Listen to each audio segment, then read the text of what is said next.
Welcome to the Resource Nexus podcast. For the full article with stats, research, and rankings, head over to theresourcenexus.com. When we talk about national title contenders, it's easy to get caught up in the top-end talent, the All-Americans and projected lottery picks. But every single year, injuries, foul trouble, and fatigue separate the teams that can sustain success from those that crumble under the weight of injuries. At the Resource Nexus, we wanted to quantify depth in a more meaningful way, not just who has bodies, but who actually has good players beyond the starting five. The process, measuring depth beyond the starting five. Because it's still early in the preseason and starting lineups haven't completely solidified, we look deeper, literally. We evaluated depth by isolating each team's 6th through 10th ranked players in our model. That's a rating system that adjusts for strength of schedule, efficiency, and per possession impact. What that does is give us a much truer sense of bench quality, not just roster size. Some teams have 9 or 10 playable guys, while others barely have 6 proven players who project as positive contributors. The goal here was simple. Identify the most injury-resistant teams in college basketball, the ones that can lose a starter or key bench piece and keep rolling. Teams built for the long haul. Let's start with Vanderbilt. Vanderbilt grades out with one of the most complete benches in the country. Their depth includes multiple players beyond the top 5 who still rank between about 300 and 400 nationally. Guys like Tyler Tanner and Jalen Washington, who could start on a lot of mid-tier teams. It's the kind of roster that can weather an injury and still field balanced, competitive lineups.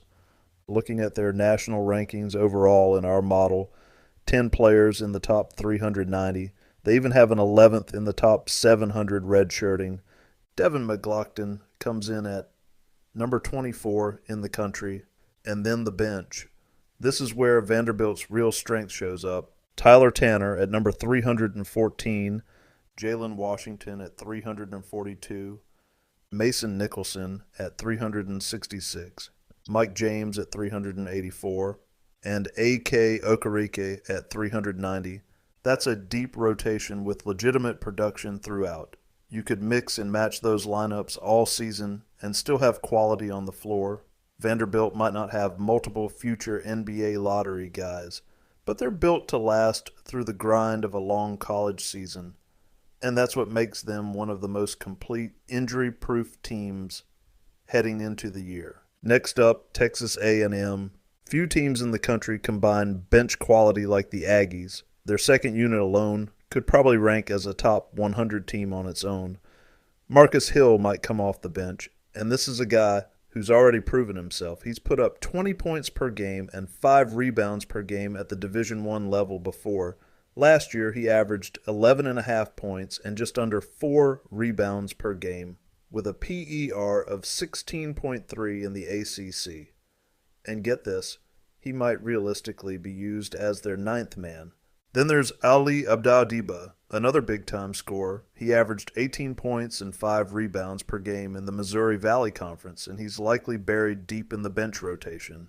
If Jakari Lane ends up starting, that could push Rylan Griffin into a bench role as well. Bucky McMillan likes to play a deep bench, and this might be the one year where it's totally justified. There are so many guys in that same general range of quality that he can rotate freely and keep everyone fresh.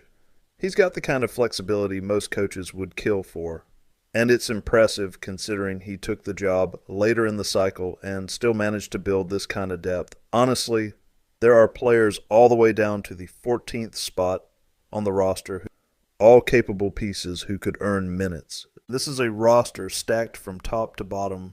Texas A&M can throw bodies at you in waves, and when the bench unit could hang with most team starters, that's when you know you got something special. Auburn. Even after losing a couple of stars to the draft, Auburn is still loaded.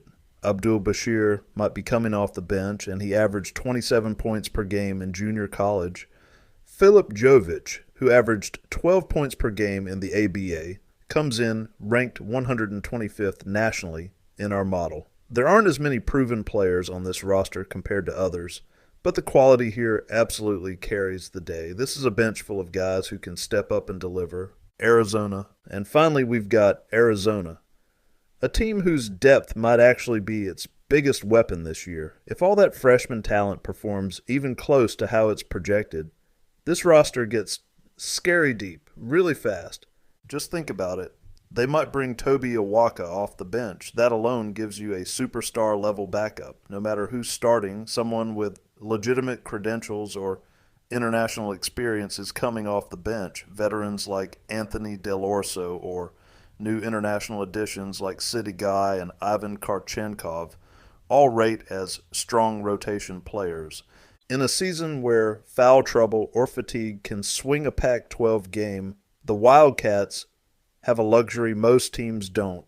Multiple capable backups ready to step in without missing a beat. Now, let's talk about some teams that just miss cracking that top tier of depth.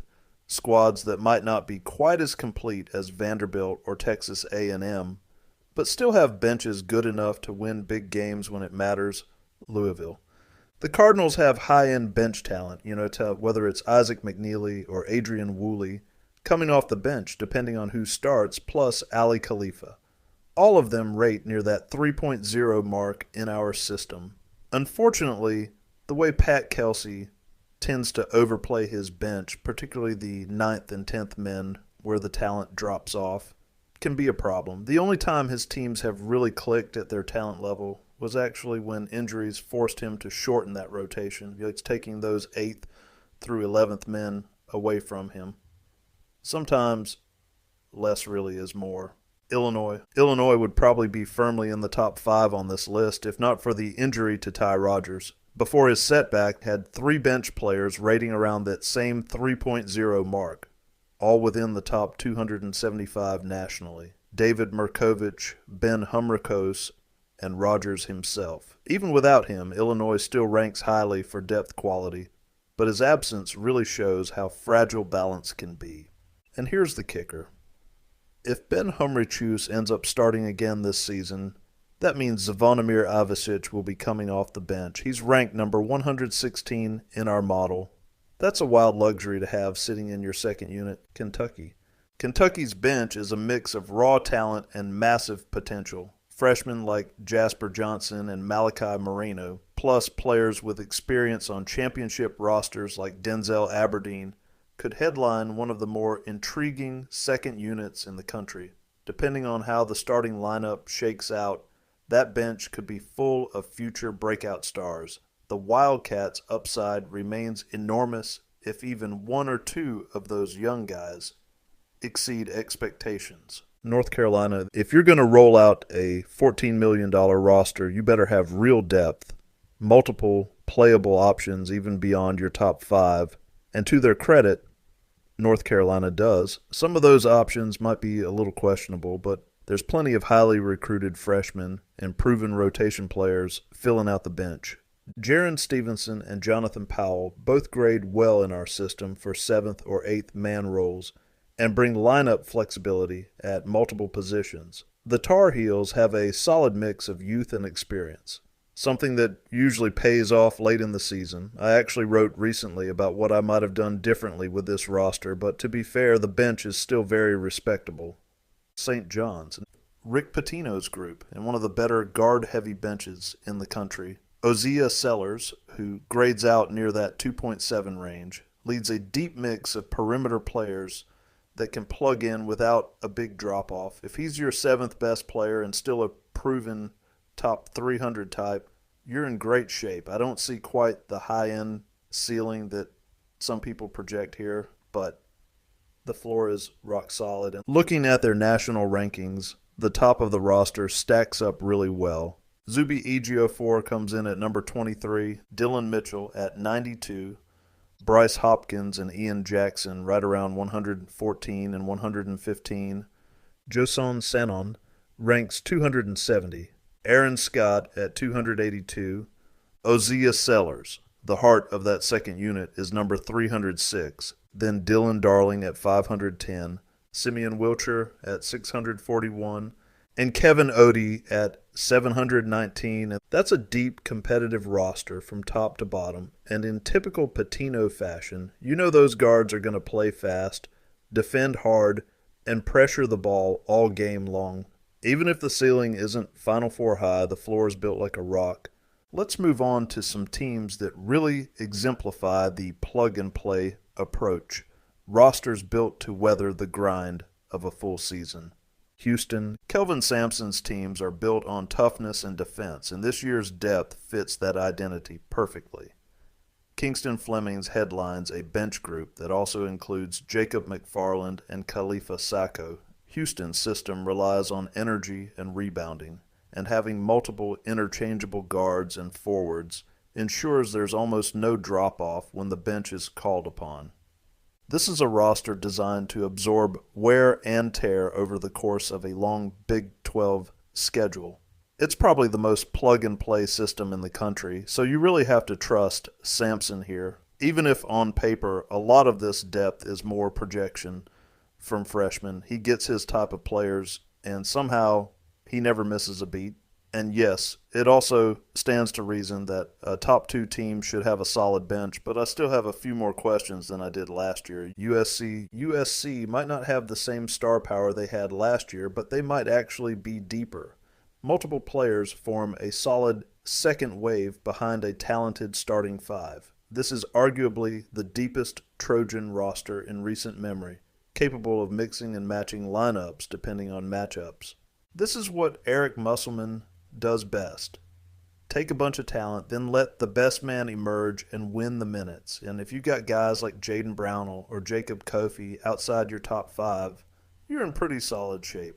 Looking at their national rankings, Chad Baker Mazzara comes in at number 13, Elijah Arenas at 108, Rodney Rice at 132, Terrence Williams at 149, Ezra Alsar at 176, Jacob Kofi at 288, Jaden Brownell at 504, Jordan Marsh at 576, Keontae Jones at 636, SMU. Under Andy Enfield, SMU has quietly built one of the more complete benches outside the Power Five. Nana Owusu-Anane and Sam Walters lead a group of experienced athletic role players. The Mustangs may not have elite top-end talent, but the model loves how consistent their 6th through 10th men are. That kind of balance could be huge if they make a run. They don't rely too heavily on any one player and could absorb an injury or two without losing competitiveness, as long as it's not Boopy, of course. National rankings for SMU, Kevin Miller at 112, Samet Yigitoglu at 191, B.J. Edwards at 213, Corey Washington at 246, Jaron Pierre at 302, Nana Owusu-Anane at 470, Johan Traore at 577, Sam Walters at 653, Jaden Toombs at 810, Gonzaga, and finally Mark Few's Zags, always well-stocked, and this year is no exception. Tyne Grant Foster brings veteran scoring and could be their 6th best player or come off the bench. Even if someone else takes that spot, Gonzaga's bench might not have a star, but its balance, reliability, and proven mid-major talent make it one of the hardest benches in the country to exploit. Combine experience with a system continuity, and you get a roster that's stable from top to bottom. Guys like Steele Venters and Braden Smith have been learning in the system for years, even if they haven't played a ton, and that makes a difference in tight games. National rankings here, Graham Ike at number 5, Mario St. Superi at 26, Braden Huff at 105, Jalen Worley at 228, Adam Miller at 287, Tyne Grant Foster at 388, Davis Fogel at 713, Braden Smith at 801, Steele Venters at 816. That's a deep, disciplined, and incredibly reliable bench. Gonzaga continues to show why system continuity and experience often matter just as much as raw talent. Virginia. Ryan Odom's Cavaliers are likely to start the season with a deep, steady lineup, and that carries over to the bench as well. Jakari White and Sam Lewis Project as reliable contributors, who can step in without disrupting the team's identity. Virginia's bench mirrors the starters, low variance, low mistake players who execute. That makes them particularly resilient to injuries or foul trouble, even if the scoring ceiling isn't sky high. National rankings for Virginia: Thijs de Ritter at number 32, Malik Thomas at 111, Johan Gruenlo at 192, Dallin Hall at 359, Devin Tillis at 426, Chance Mallory at 491, Jakari White at 637, Sam Lewis at 699. Iowa State TJ Otzelberger's Cyclones are one of the nation's most rugged defensive teams, and they have the depth to maintain that pressure for all 40 minutes. Dominicus Plata and Eric Mulder headline a bench that's physical, disciplined, and unselfish. Iowa State's overall talent sits in the middle tier, but their rotation depth gives them an edge in grinded-out Big 12 games, especially late in the season. National rankings for Iowa State: Joshua Jefferson at number 16, Tamin Lipsey at 69, Milan Momcilovic at 201, Blake Buchanan at 320, Nate Heisey at 378, Dominicus Plata at 412, Jamarian Bateman at 552, Killian Torrey at 656, Eric Mulder at 724. The value of depth. Now here's the bigger picture. These teams aren't necessarily the most talented overall. What sets them apart is the ability to survive adversity. A deep bench doesn't just help cover injuries. It allows for lineup experimentation, keeps defensive intensity high, and helps maintain pace over a full season. Take Washington, for example. They would have squeaked into this list if Jacob Ignacevich hadn't gone down with an injury this week. That's how fine the margins can be. The model makes one thing clear: depth quality matters as much as quantity. Having 8 or 9 playable players all rated above 2.0 gives a coach flexibility that's critical over a long season. Teams like Vanderbilt, Texas A&M, Auburn, and Arizona perfectly exemplify that balance between talent and stability. They're not just built to win, they're built to last. When depth becomes a double-edged sword. Depth can be both a blessing and a curse, and few coaches embody that paradox more than Pat Kelsey. On paper, having 10 or 11 playable guys sounds ideal. Injury insurance, competitive practices, and fresh legs. But in practice, it can become a self-inflicted handicap when a coach tries to keep everyone happy or just likes playing fast and justifies it instead of leaning into his stars. Kelsey's track record shows exactly that. He's developed a pattern of spreading minutes too thin, in my opinion, and it shows in his team's historical rankings. Only one top 100 team in 12 years before last season, which came in at 71st. Routinely, he gives his best players 19 to 22 minutes per game, while the 9th and 10th men get regular rotation time of 8 to 10 minutes. And when you trade 10 minutes of your all-conference big man for your 10th man, you're simply lowering your team's ceiling. Ironically, last year's injuries might have actually saved Kelsey from himself. With only 7 healthy players at one point, he was forced into a tighter rotation, and suddenly the team played with more rhythm, chemistry, and consistency.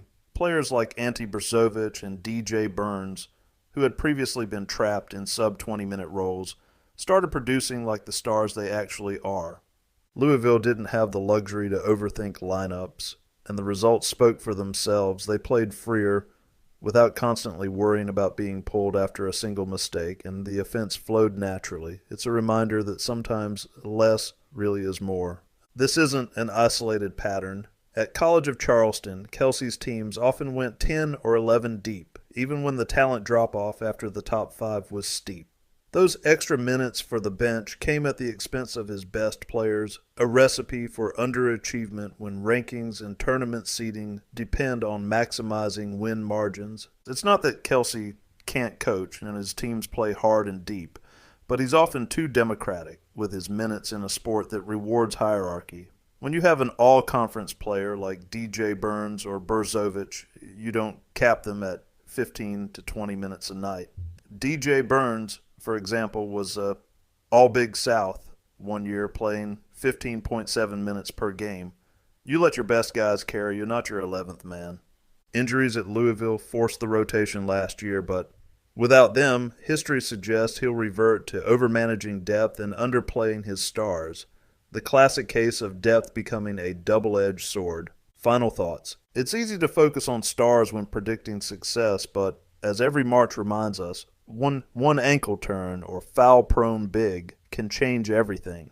The teams we've highlighted have built rosters designed to withstand those moments. And while preseason projections can only tell us so much, the data already hints at which programs have the built-in resilience to survive the marathon ahead. In college basketball, durability is often destiny.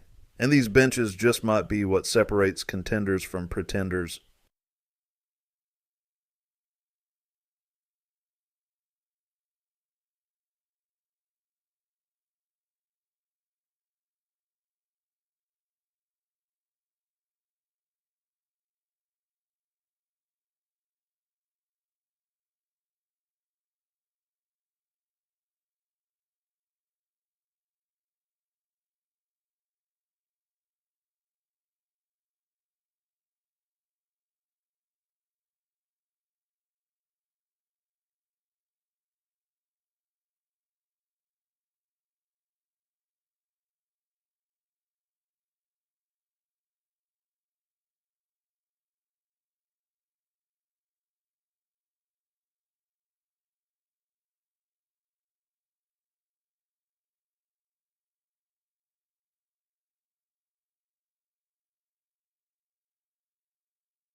All right, that's a wrap for today. Thanks for tuning in. Hope you got some good insights. If you enjoyed the episode, be sure to like, subscribe, and share it with anyone who'd find it useful. And don't forget to check out the resourcenexus.com for more in-depth analysis. Until next time, check you later. Cool. Guess we'll see you around. All right, check you later. Bye. Wait, man, why are you always such a dork, man? What are you talking about? Check you later. Check you later.